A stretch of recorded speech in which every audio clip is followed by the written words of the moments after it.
Pag sinabi, oo, gospel, alam ko yan. Ito ay mabuting balita. Pero ano ba ang mabuting balita doon sa gospel? Doon sa Old Testament, hindi lang dito sa 2 Samuel, bagkus, maski sa Genesis, ay mayroon na. May mga pahapyaw na. Nung nagkasala ang tao, may pahapyaw na ron na mabuting balita. Na kung saan ay nung nagkasala ang tao, di ba? Nandun na yung restoration sa 3:15 na kung saan yung binhi ng babae ay siyang dudurog doon sa ulo ng serpiente. At hindi lamang yon, nung sila ay nagkasala ay hindi naman sila agad pinalayas eh. Gumawa pa sila ng pantapi na dahon. Bagkus, pinilitan ito ng Diyos, di ba? Ng katad o ng animal skin bago sila pinalayas doon sa Garden of Eden. Yun pa lang ay pagpapakita na mabuti ang Diyos. Ay, gospel, alam ko na yan. Pero mabuting balita nga ito eh. Di ba? Pagdating doon sa 2 Samuel na kung saan ay yung isang taong nagdadala ng mabuting balita tulad kay Ahimaas, di ba? Kung papansinin natin yon, galing siya doon sa gyera at siya ay tumatakbo, nakita siya ng watchman at tinitingnan nila sa pagtakbo pa lang nung taong ito ay nakikita nila kung siya ay mayroon ng dalang mabuting balita.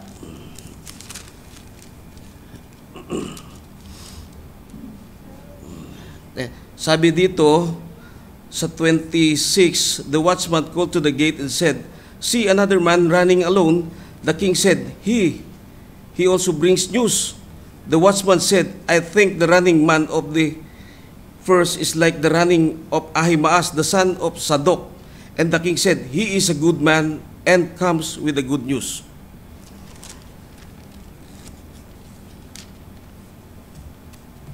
Iyon ay doon sa pagkatapos nilang ibig sabihin, ibabalita niya yung ano ang nangyari. Ibig sabihin, mabuti yung balita niya. Siya ay may pananabik, di ba? Tumatakbo siya na talagang gusto niyang maibalita agad yung mabuting balita doon sa gyera. At pagdating dito sa Isaiah, ito yung kinote ng Panginoon doon sa Luke.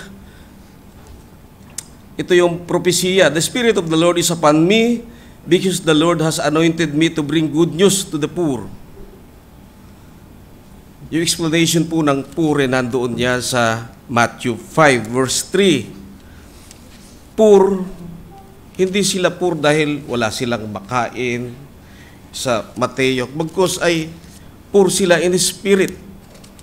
Nangangailangan sila ng mabuting balita, ng kaligtasan. At pagdating naman dito sa Luke, kung saan ay Luke chapter 2, na kung saan ay makikita natin na yung mga anghel ay nagbalita.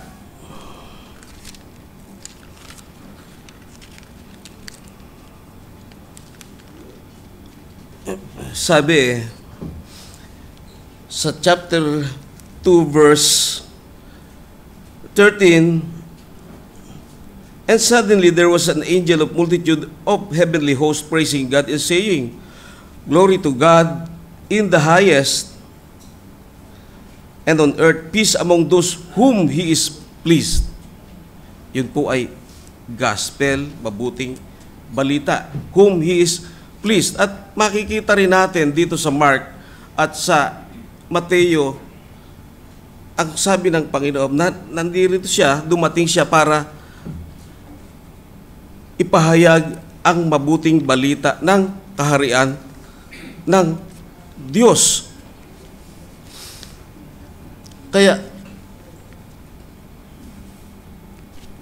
hindi lamang ito mabuting balita, kasi yung terminong good news, yung gospel o good news ay ginagamit din ito sa outside dito sa spiritual na pangailangan. Nung time nila ng mga Roman, Greek or Assyrians, pag nalaman nila na may ipinanganak na anak ng hari na lalaki, ito ay good news. Bakit good news? May papalit sa hari na mamumuno. Pero kaiba ang good news na ibinigay dito sa atin ng Biblia o maging si Apostol Pablo. Ang kanyang binibigay na balita ay patungkol sa kaligtasan, espiritual, patungkol sa ating kaluluwa. Napakarami sitas, mababasa natin, gospel, at ano ito? Ito ay isang biyaya. Biyaya ng pakikipagkasundo ng Diyos sa tao, na kung saan ang ating Panginoon Jesus ang siyang unang-unang gumawa para sa atin.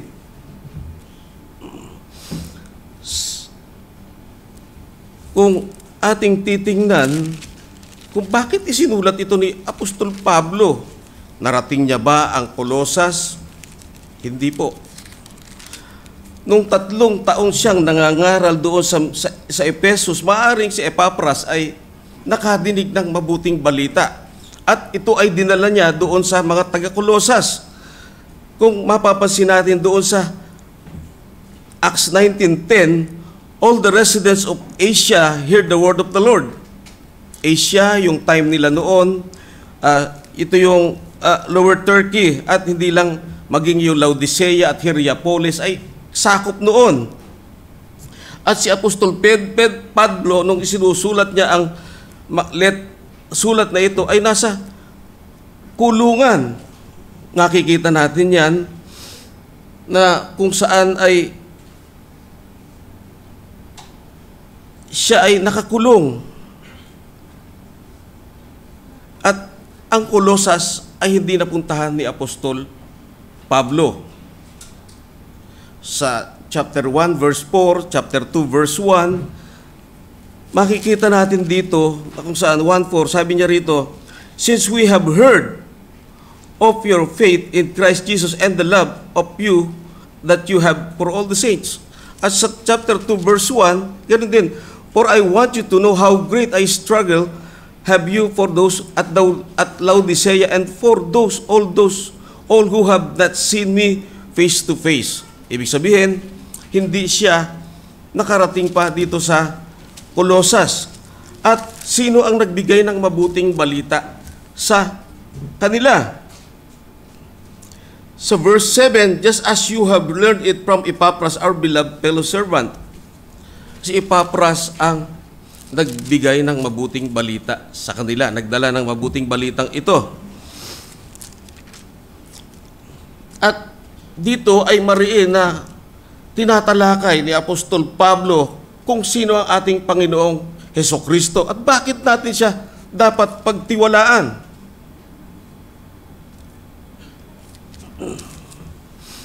Ito ay kasabay na isinulat ng Philippians at ng Philemon. At ano pa ang makikita natin sa mga bagay na ito? Gusto ni Apostol Pablo, siya ay nagpasalamat dahil sa kanilang pananampalataya sa chapter 1, verse 3 hanggang verse 9. Halos kalahati na chapter 1 ay pagpapasalamat at panalangin ni Apostol Pablo sa mga taga-Kolosas. At ano ang pinakadahilan ni Apostol Pablo? Bakit niya isinulat ito?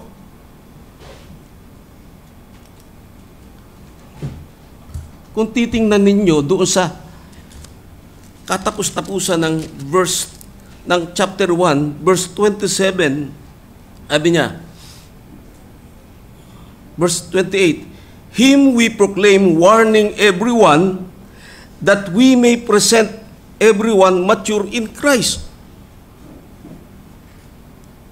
Gusto ni Apostol Pablo na sila ay maging perfect, mature, sa magitan ng kanyang mga pagtuturo. At ano pa sa 29, for this I toil struggling with this energy that He powerfully works within me. Hindi niya kiniklaim na yung kanyang mga pagtuturo ay sariling kanya dahil matalino si Apostol Pablo.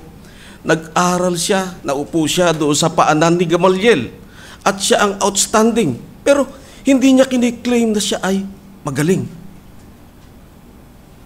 Lagi niyang itinutuon ang kanyang mga natutunan ay sa gabay at tulong ng Diyos.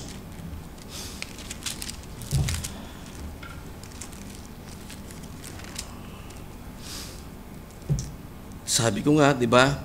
At ano ang pinaka-naisin pa ni Apostol Pablo? Kung babasahin natin lahat ng mga ito, isang upuan, makikita natin doon na gusto niya, ang mga taga-Kolosas ay nakafocus doon sa ginawa ng Panginoong Hesukristo. Hindi lamang doon sa ginawa ng Panginoong Hesukristo, bagkus kung nasaan ang ating Panginoong Hesukristo. Nawa ang bawat isa sa atin ay ganun din. Hindi lamang dito, anumang hirap yan, anumang trials yan, anumang pagdurusa yan. Dito, inaanyayahan ni Apostol Pablo na sila ay pumukus kay Hesukristo. At makikita natin dito yung aking titulo dito ay kapahayagan ng gawa ni Kristo sa pakikipagkasundo. Ito ay nandoon sa Colossus 1 verse 20 and 23. Sabi, and through Him to reconcile to Himself all things, whether on earth or in heaven, making peace by the blood of His cross. And you were alienated and hostile in mind, doing evil deeds. He has now reconciled in the body of flesh by His death, in order to present you holy and blameless and above reproach before Him, if indeed you continue in the faith, stable and steadfast, not shifting from the hope of the gospel that you heard, which has been proclaimed in all creation under heaven, and of which I, Paul, became a minister. Dito pa lang sa unang mga talatang ito, makikita na natin, may tatlo lang na bagay ang ating tatalakayin. Yung sa verse 20, yung sino yung reconciler. Ikalawa, yung subject ng reconciliation, yung kanilang former and present condition, at yung future. Ikatlo, yung condition o requirements to persevere. Kaya nga, ang mensahe natin ngayon, dapat ang bawat mananampalataya ay magpatuloy sa pagtsatsaga, sa pag-asa ng mabuting balita na si Hesukristo ang pag-asa ng kaluwalhatian. Una,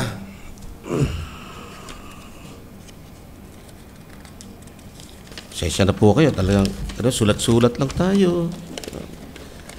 Bago niya ibinigay yung 20, makikita natin dito, bakit nga ba? Yung word kasing, and through Him to reconcile to Himself all things.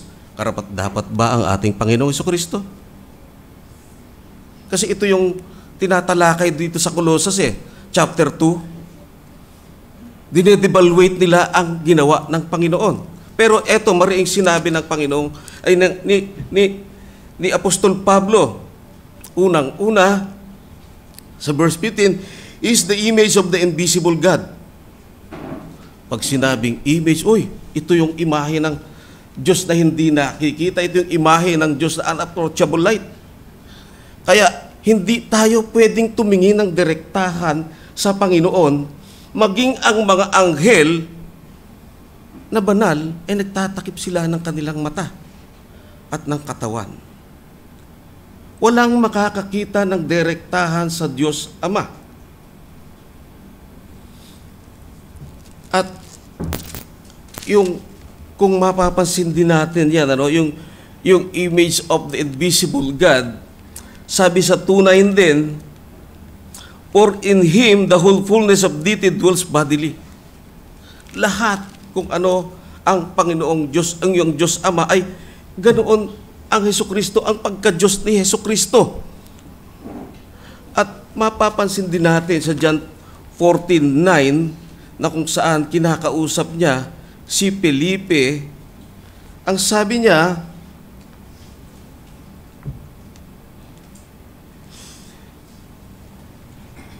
kausap niya rito, sabi ni Philip sa verse 8, Philip said to him, John 14 verse 8 hanggang 9, Philip said to him, Lord, show us the Father, and it is enough for us. Jesus said to him, have I been with you so long, and you do not still know me, Philip? Whoever has seen me has seen the Father. How can you say, show us the Father? Ito'y direktahan nakikita nila nung time na iyon, ang Panginoong Hesukristo. Ano pa? As Creator. Sa verse 16, for by Him all things were created in heaven and on earth, visible and invisible, whether thrones and dominions or rulers or authorities or things were created through Him and for Him. Lahat ng bagay ay ginawa niya para kanino? Para sa Kanya.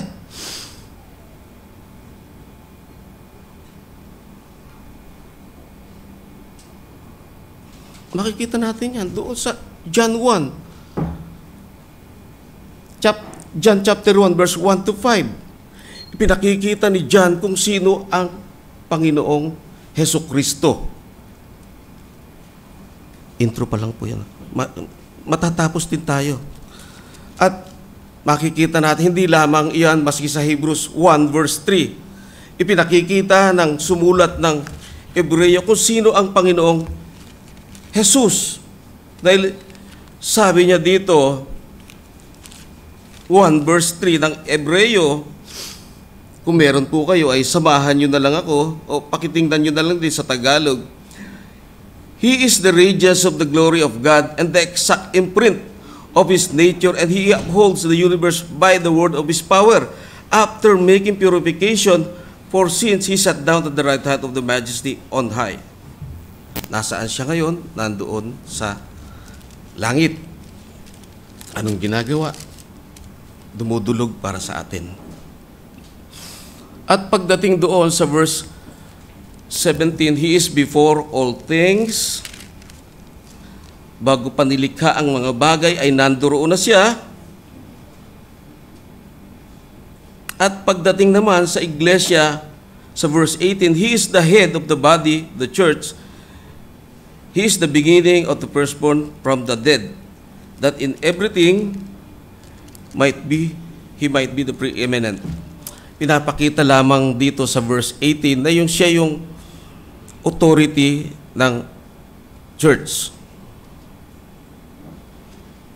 Siya yung pinagmulan ng kaligtasan, ng pagliligtas. Siya yung paraan ng Diyos Ama para sa ating kaligtasan. At pagdating sa verse 19 ulit, for in Him all the fullness of God was pleased to dwell. Mariing pinagdidiinan ni Apostol Pablo na ang pagka-Diyos, yung Diyos ng Diyos Ama ay makikita kay Hesukristo.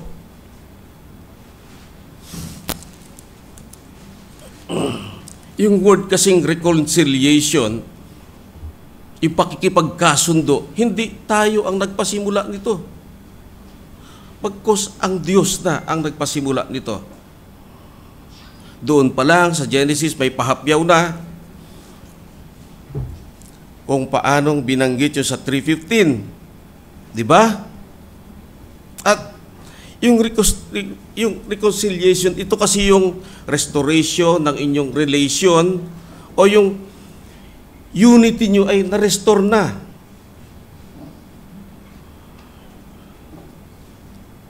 Yung enmity kasi ni sinasabi rito, ito yung malalim na ugat ng pagkagalit ng Diyos sa tao. Bakit? Kung tatandaan natin, ang Diyos ang lumikha sa atin. Lumikha kay Eva at Adan, ibinigay sa kanya ang lahat ng bagay, makakain. Tapos dumating to si serpente, no?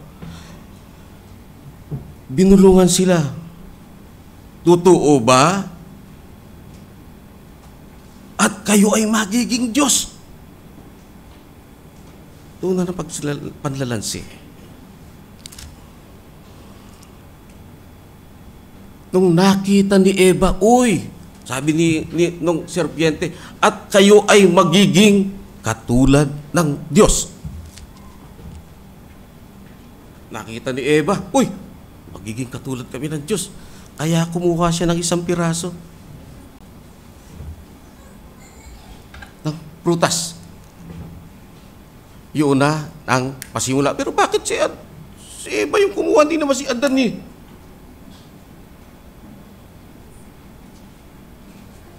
Kung babalik sa chapter 2, ang kinausap ng Panginoon si Adan. Siya ang may autoridad. Siya ang mas buong may alam sa lahat ng bagay. Dapat, di ba? Pinigil niya. Kaya, ayun na ang simula ng galit ng Diyos. Pero nagalit sinabi ko sa inyo kanina hindi agad pinalayas di ba? Gumawa sila ng igos, panapi sa kanilang kahubaran, pero pinalitan ng Diyos ng katad. Ganun kabuti ang Diyos. At bago sila pinalayas. Di ba? Napakabuti niya. Maging sa atin ngayon, ganun din.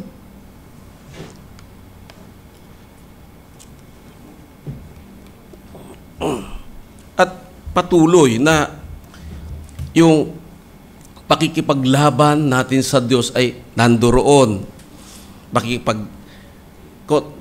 Tingnan nyo sa James 4:4, sa 1 John 2:15 and 16, at Romans 8:7. Sabi sa Romans 8:7, ewan ko tama ito titingnan lang natin For the mind that is set on the flesh is hostile to God, for it does not submit to God's law, indeed it cannot. Hindi siya nagsasubmit at hindi niya kaya. Kaya kailangan ng isang taga-pamagitan. Kaya nga, dito sinasabi ni Apostol Pablo, ang Panginoong Kristo ang nag-reconcile sa atin. Yung word kasing, yung sa verse 20, and through Him, yung word na through Him, sinasabi rito na si Jesucristo,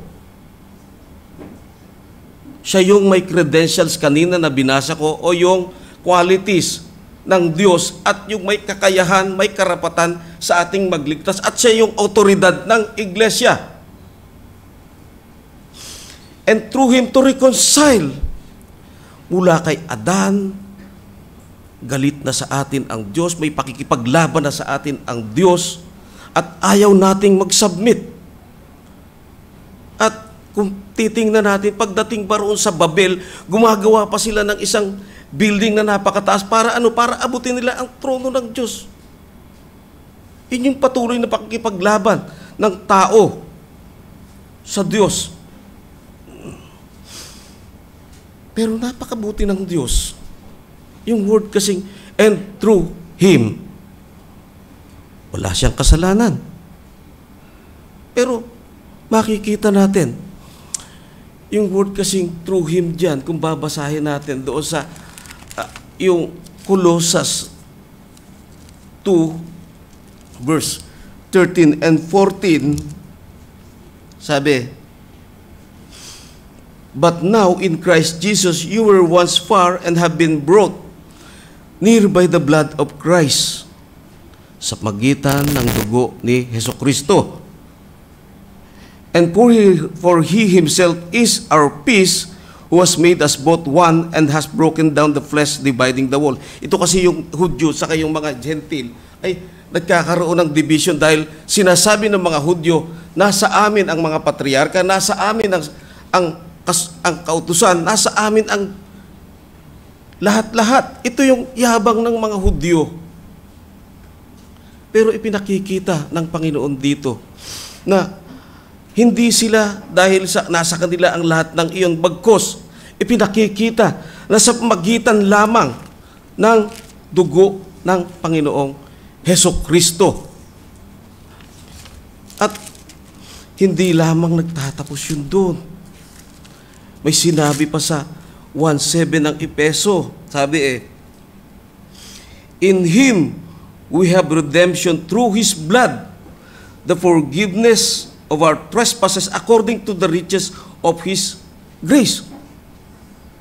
Yung biyaya, yamang biyaya ng Diyos. Ito yung ipinagkaloob niya. Ito yung ibinigay niya para tayo ay ipagkasundo sa Diyos, yung kanyang sarili. Ano pa? Tayo kaaway ng Diyos eh.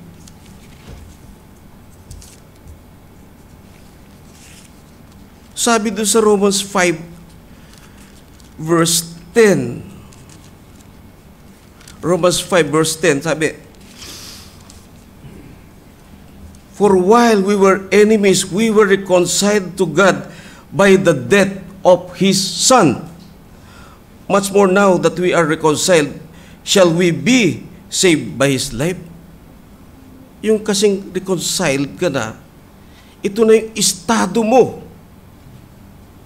Dati, kaaway ka. Ngayon, kaibigan ka na. Kasama ka niya na sa grupo. Di ba? Bago na ang estado mo.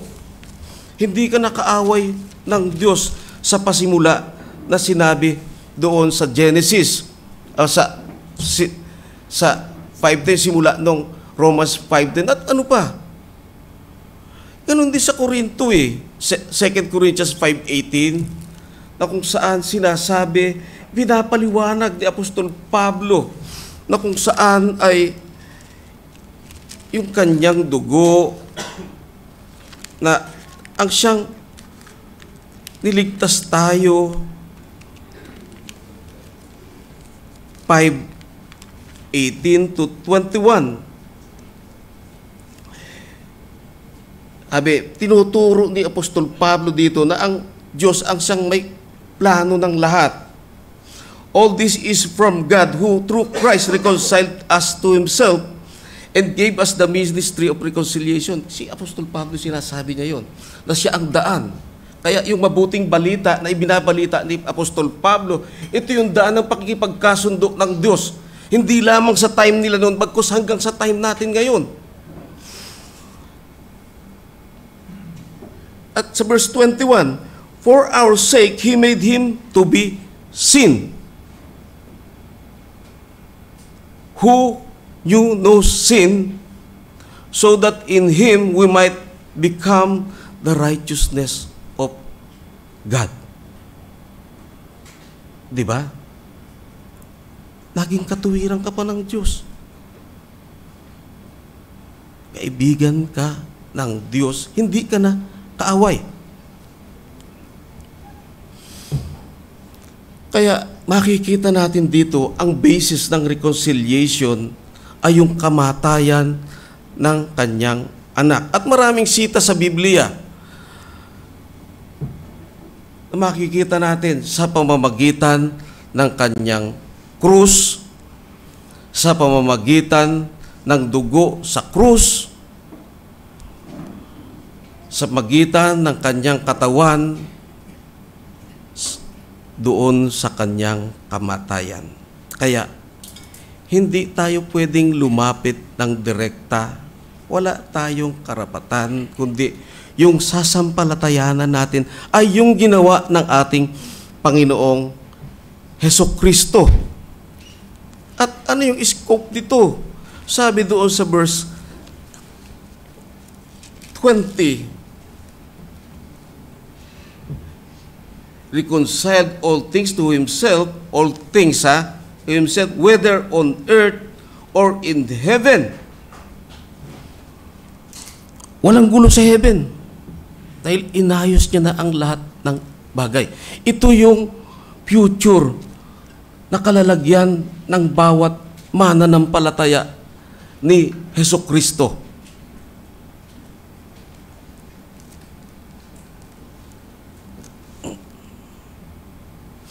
At ano ba?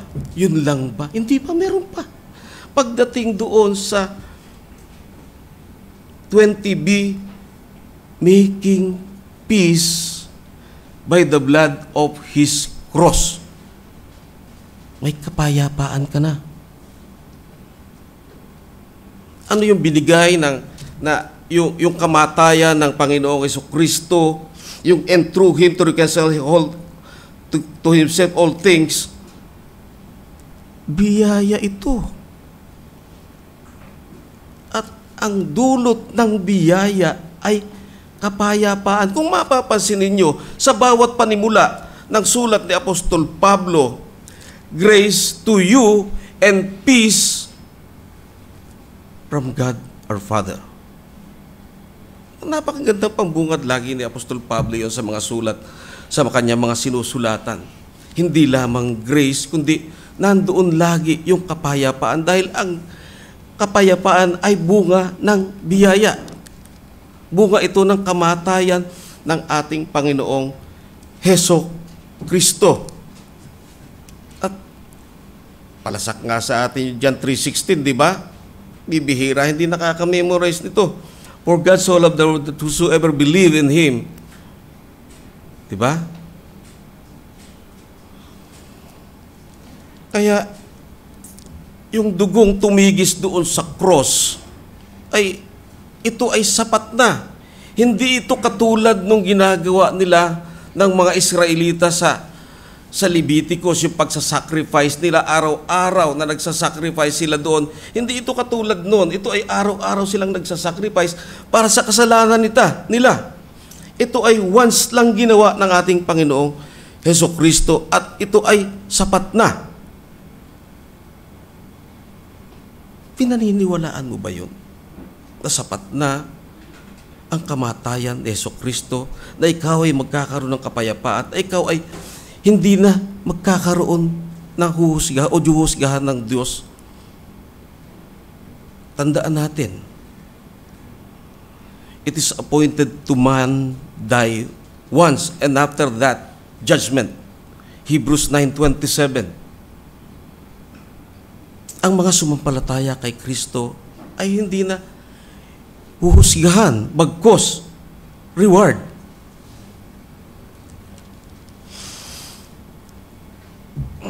At ano lang yun? Ano pa? Napakaraming sitas din, pati yung propitiation na sinasabi. Diba? Ito yung pagtigis ng dugo ng ating Panginoong Jesucristo para sa ano? Para linisin tayo eh. Napakaraming sitas niya sa Biblia. Sa Hebrews 2:17, sa John 1:2, verse 2, at ano pa? Napakarami. Kaya patuloy tayong mag-aral ng kanyang salita. Nawa, patuloy tayo. Hindi rin natin to sabihin, naunawaan ko yan, kaya ko yung sarili ko dahil matalino. Hindi ganun. Lahat ay biyaya ng Diyos. At sa verse 21, ito yung subject ng reconciliation o yung sino yung i-reconcile sa Diyos ni Hesukristo. Ano yung kanilang dating kalagayan, ano yung present na kalagayan na nila, at ano yung magiging sila. Yung former condition nila, you were once and you, di ba? You, taga-Kolosas yung binabanggit niya. Pero pag babasahin natin ito, habang binabasa ito, and you, Ako to, kasama ako rito di ba? Kasi you pronoun And you were once alienated and hostile in mind, sa kaisipan.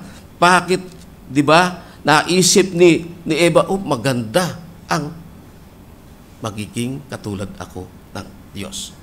Sa isipan yon.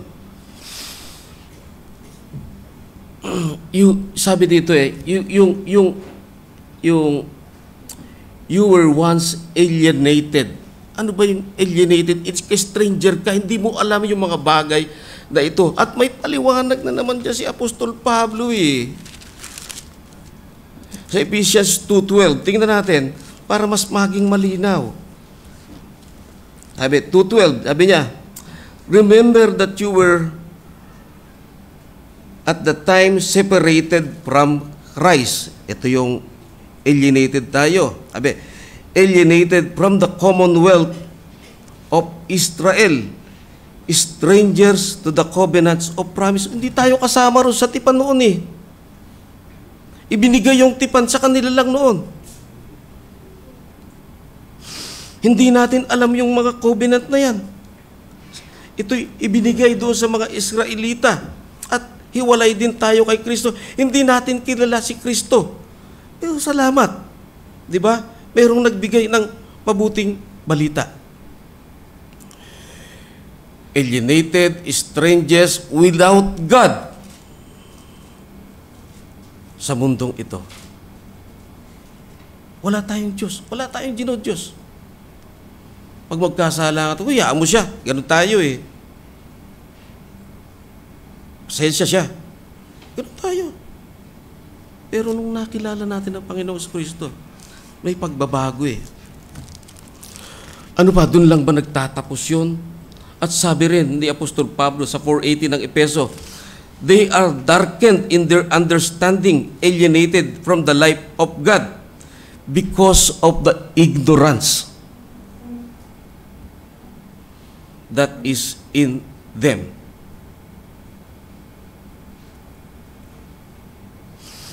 Ano raw ang dahilan? Due to their hardness of heart. Matigas na puso. Kaya ba natin baguhin yung ating pananaw? Kaya ba natin baguhin yung ating puso? Hindi. Kaya, isang pasasalamat natin iyan sa Diyos. Pinagkaloob niya yung kanyang bugtong na anak. At ano pa? Yung mga evil deeds natin. Ito yung former na kalalagayan nila. Dahil yung word na, and you were once, and you once alienated. Once. Pero, ano pa? Pagdating doon sa verse 22, ito na yung pagbabago, ito na yung present na condition ng mga dapat i-reconcile ng Diyos. He has now reconciled in this body of the flesh by His death. Laging ang tukoy ni Apostol Pablo ay doon sa ginawa ng Panginoong Hesukristo, yung kanyang pagkakapako doon sa krus.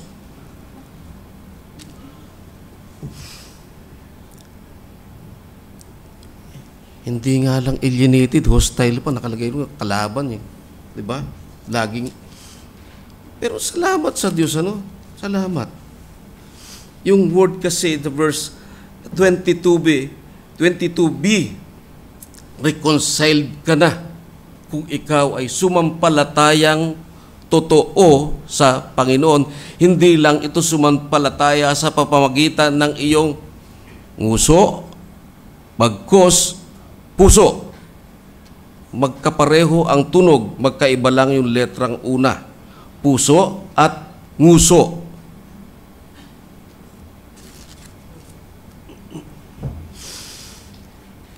Ano ba ang daisin ng Diyos? Ni-reconcile ka na. Ito yung bago mong estado Pangkaaway, nilipat ka ng Diyos. Reconciled na kayo Kung kaaway ka, hindi ka makakapasok doon sa bakod. Dahil papanahin ka agad, di ba?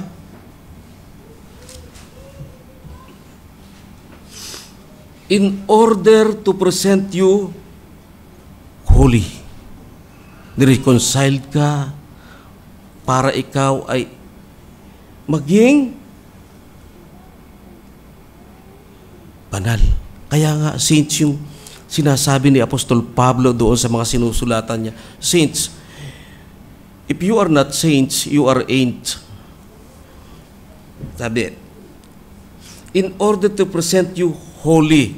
Yung word, in order to present you holy, set apart ka para sa Diyos, para sa gawain ng Diyos. Kaya nga, workmanship para sa gawain ng Diyos. At ikaw ay magbibigay ng papuri sa Kanya.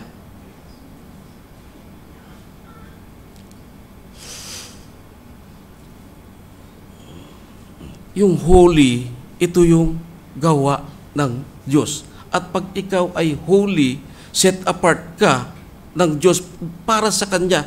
Kung hindi ka kasi pababanalin ng Diyos, hindi pwede dahil siya ay Diyos na banal. Hindi ka pwedeng lumapit sa Kanya, hindi ka pwedeng sumunod sa Kanya. At hindi lang set apart ka para sa Kanya, para sa Kanyang gawain. Yung word kasing blameless. Wala kang ispat, wala kang dungis. Ito yung ginawa ka na ng Diyos na ganito, ipagpatuloy mo. Ipagpatuloy mo ang ginawa ng Diyos sa iyo.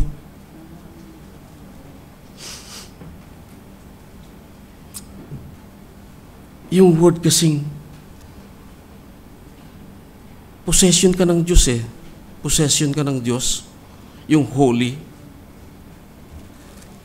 Yung blameless, ito yung dignidad mo ay ayon doon sa dignidad ng Diyos. Yung integridad mo ay integridad ng Diyos dahil ikaw ay banal. Para sa ating sarili, ginawa ng Diyos yun. At hindi lang din doon nagtatapos Meron pa above reproach before Him,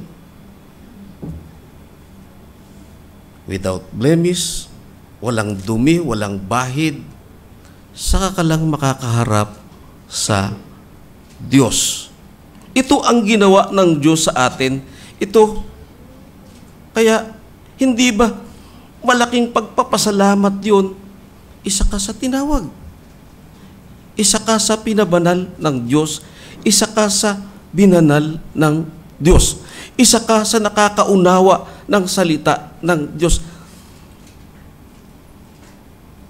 Ito yung ginawa ng kamatayan ng Panginoong Hesukristo. Hindi ka pa ba palagi ang magpapasalamat?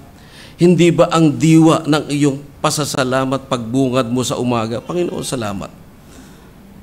Buhay ako. Hindi lang buhay ako. Binago mo ako.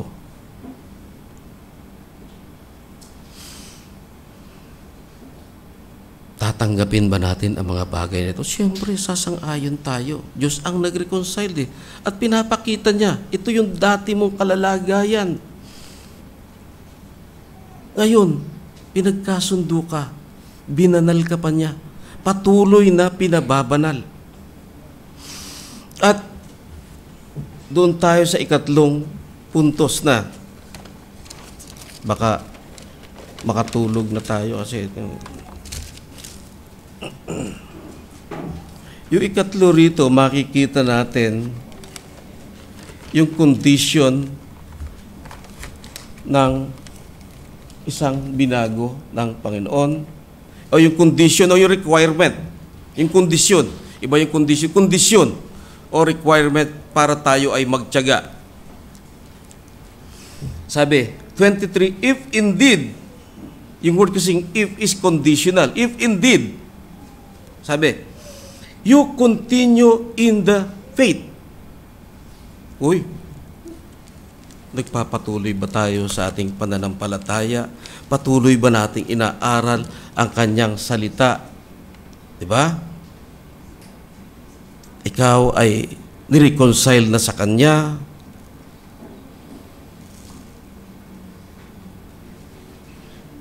Napakaraming bagay na iprepara ng Diyos para sa iyo. If indeed you continue in the faith. May condition pala, no? Pag hindi na pala ako nagpatuloy doon sa pananampalataya, hindi nawala ang kaligtasan mo bagkos hindi ka mananampalataya. Ang magpapatuloy lamang ay ang mga mananampalataya. Anuman ang dumating sa iyo, anuman ang hirap, anuman ang panghuhusga sa iyo, magpapatuloy ka. Dahil hindi ito gawa mo, ang Diyos ang nagbibigay sa iyo, ang nagpe-preserve sa iyo. Sa preservation ng Diyos, nandoon ang perseverance mo. Kaya ka nagpipersevere dahil pine-preserve ka ng Diyos.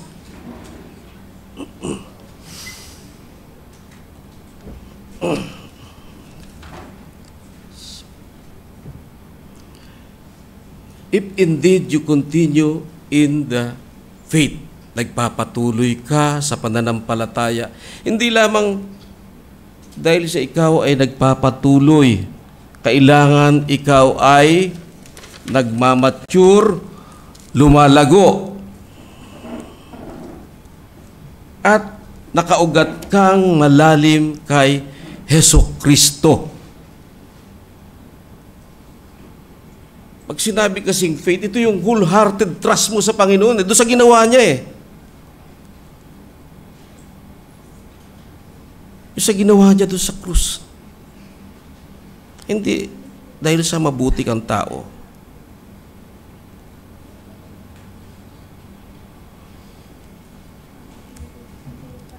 Ito'y commitment mo rin eh sa pagkakilala mo kay Hesukristo na ikaw ay lalakad sa kanyang mga panukala. Isa sa mga bagay na makikita natin doon sa Ephesians 2:10, lalakaran mo yung pinipara ng Diyos Ama beforehand. At saan makikita ang mga bagay na yon? Sa comics ba? Sa libro ba? Sa salita lamang ng Diyos. Kung ano yung kanyang mga panukala.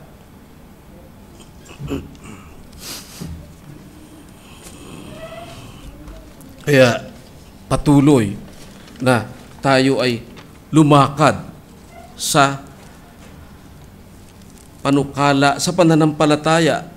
Sabi pa, hindi lang yung verse 23, continue in the faith, kailangan stable. Paano magiging stable ito? Kung kikilalanin mo ang Panginoong Hesukristo sa pamamagitan ng kanyang salita. Yung word ko stable and steadfast. Pag sinabi sing stable, ikaw established ka, founded ka sa rooted ka doon sa salita ng Diyos, grounded ka doon. At hinuhukay mo pa ng mas malalim ito para mas lumalim pa ang iyong pundasyon sa Diyos. Yung word kasi susunod pa, hindi lang ito stable, bagkos ay steadfast, firm. Pag sinabing firm, para kang nakaupo ito eh. Nakasandal pa sa pader eh. Immovable ang iyong pananampalataya. Nangyayari lamang ang mga bagay na iyon kung patuloy mong inaaral ang kanyang salita. At sa magitan ng pag-aaral mo, nandoon pa rin ang paggabay, pangunguna, paggiya ng banal na Espiritu. Hindi mo kaya sa sarili mo, kundi ang lahat ay kaloob lamang ng Panginoong Hesukristo. Yung ikatlo, yung subpoint na to, yung word kasi ditong not shifting from the hope of the gospel na inyong narinig. Ito yung babala ni Apostol Pablo sa kanila dahil marami ang nung time na yun ay pumupunta roon ng mga lisyang turo.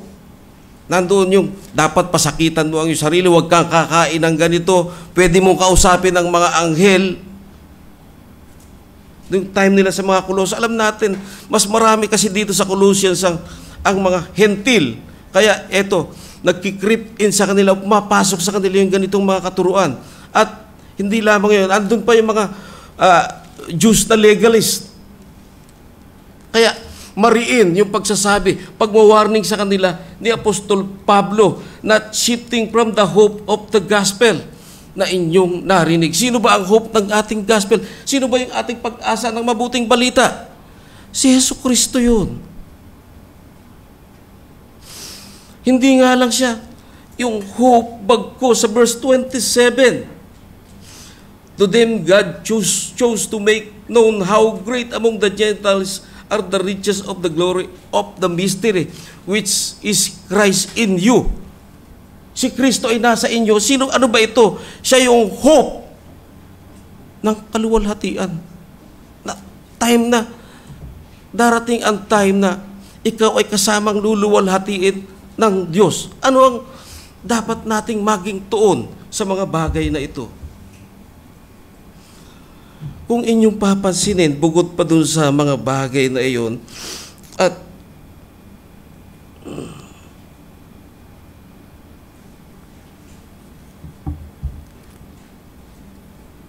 sabi niya rito, not shifting from the hope of the gospel that you have heard.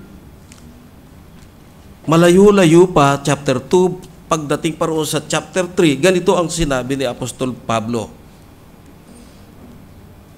May sinabi pa rin siya sa Korinto, examine yourself. Examine yourself. Sa 2 Corinthians 13:5. At ito ba ang nasa isipan natin? If then you have been raised with Christ, seek the things that are above. Ang focus mo ba sa pamumuhay Kristiyano ay makasama mo ang Panginoong Jesucristo na nakaupo doon sa kanan ng Diyos Ama? Ito yung layunin. Ito yung naisin natin kung bakit tayo nakipag-isa kay Jesucristo, para bigyan niya tayong isang banal na buhay at para ikaw ay makasama doon sa darating na panahon. Chapter 3 verse 1, sabi, if then you have been raised with Christ, seek, imperative, pag-uutos ni Apostol Pablo, seek the things that are above. Nasaan ang ating Panginoong Kristo? Nandoon siya, di ba? Where Christ is seated at the right hand of God. Hindi lang yun, dinagdagan pa ni Apostol Pablo sa chapter 3 verse 2. Sabi, set your mind on the things that are above, not on the things that are on earth. Dahil ikaw, sa verse 3, for you have died and your life is hidden in Christ, in God. Ang buhay mo ay nakatago ng kasama ng Panginoong Jesucristo. Kung si Kristo ang buhay mo, sa kanyang pagpabalik,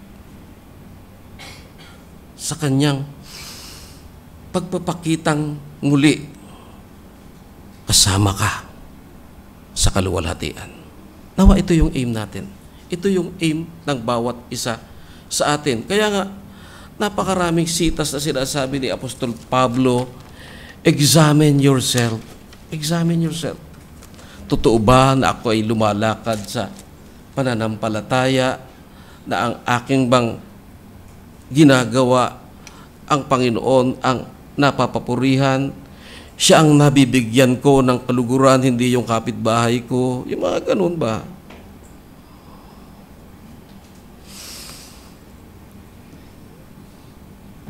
tandaan natin, yung ating pananampalataya ay bigay din ito ng Diyos. Kaya, pasalamat ang bawat isa sa atin. Pasalamat, hindi lang ngayon, kundi pasalamat sa araw-araw.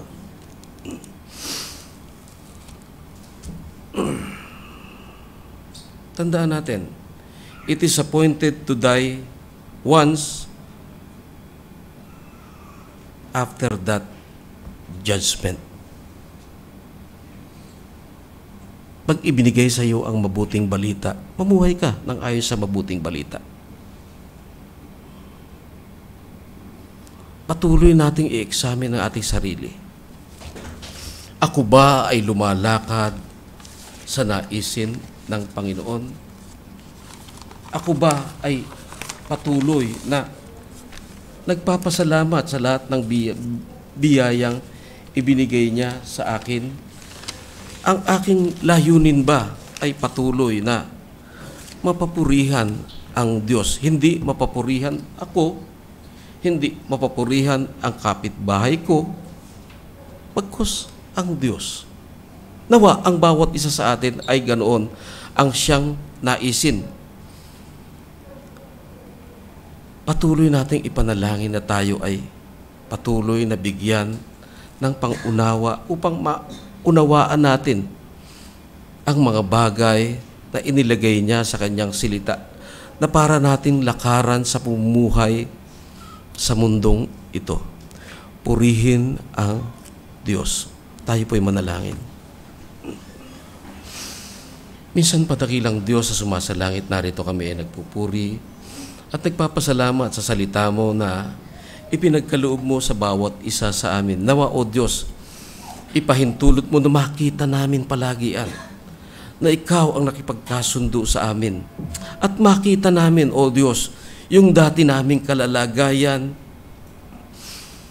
yung present na kalalagayan namin, at yung patuloy na gagawin mo sa amin. Ang ginagawa na sa magitan ng sanctification. Panginoon, tulungan mo rin po kami, O Diyos, na magpatuloy. Tulungan mo rin kami na magtiyaga sa pananampalataya nang sa gayon, O Diyos, kami ay patuloy na magtiwala sa iyo hanggang wakas. Kaya nga po, O Diyos, salamat. Purihin ka sa ngalan ni Kristo Jesus. Amen.